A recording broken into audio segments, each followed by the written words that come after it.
كل مسلم يحفظ هذه القاعدة. أحسن الظن بالله. إحسان الظن بالله جل وعلا. ثقة مطلقة وقوة يقين بموعود الله. أحسن الظن برب استثناك واختصك. كيف تحسن الظن بالله؟ بأن تكون قريب من الله جل وعلا، أن عندك قوة يقين بأن الله كتب لي مثل هذا خيرا لي، وأنك تعرف الله في الرخاء. يكون الله سبحانه وتعالى معي في الشدة. لا يمكن أن الله سبحانه وتعالى حينما تطيعه يخذلك. قد تتعرض لمشكلة، نحزن ونتضايق، ولكن ما نعترض على أمر الله سبحانه وتعالى. فاستعن بالله ولا تعجز، وتوكل عليه ولا تقلق. إن صبرت يكون خيرا لك. المهم أن يرضى الإنسان بقضاء الله وقدره. الإيمان بالقضاء والقدر يكون بتقبل. اللهم لك الحمد دائما وأبدا. اللهم أجرني في مصيبتي واخلف لي خيرا منها. إنا لله وإنا إليه راجعون. لا حول ولا قوة إلا بالله. لا تعترض على أمر الله سبحانه وتعالى، وأحسن الظن به ولا تتردد. النبي صلى الله عليه وسلم قال لنا هذا الحديث الجميل: أنا عند ظن عبدي بي فليظن بعبد ما يشاء. ما دام أن تحت رحمة الله وتحت ملكه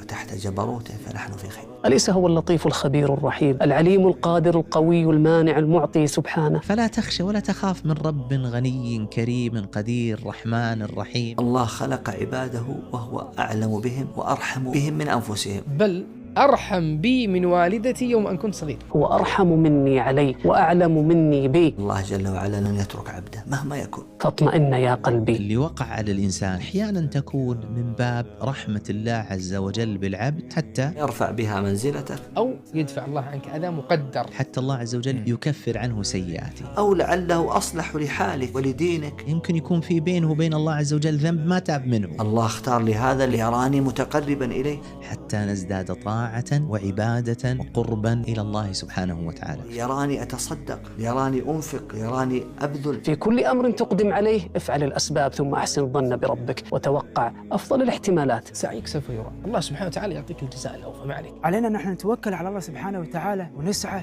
ونبذل الأسباب. فإذا فعلت فإني أضمن لك شعورا بالثقة والرضا لا تزلزله المواقف والصدمات. فالمؤمن يعلم أن الله عز وجل ما أراد به إلا خيرا، يعني ما اختاره الله لك خير. يقول النبي صلى الله عليه وسلم: والله لا يقضي الله للمؤمن قضاء إلا كان خيرا له. المؤمن كلما أصيب فقد أصيب لخير. فعسى أن تكرهوا شيئا ويجعل الله فيه خيرا كثيرا. يقول الله عز وجل: إن يعلم الله في قلوبكم خيرا يؤتكم خيرا مما أخذ منكم ويغفر لكم. والله إذا أحسنت ظنك بالله إنه يعطيك فوق ما تريد. وش أعظم من هذا الوعد؟ الله عز وجل يعدك، يقول لك: يا عبدي يا أمتي اترك الشيء لي وأنا أعوضك ما هو خير منه. فوالله إن الله سيعوضك. من ملأ قلبه من الرضا بالقدر ملأ الله صدره غنى وأمنا وقناعة.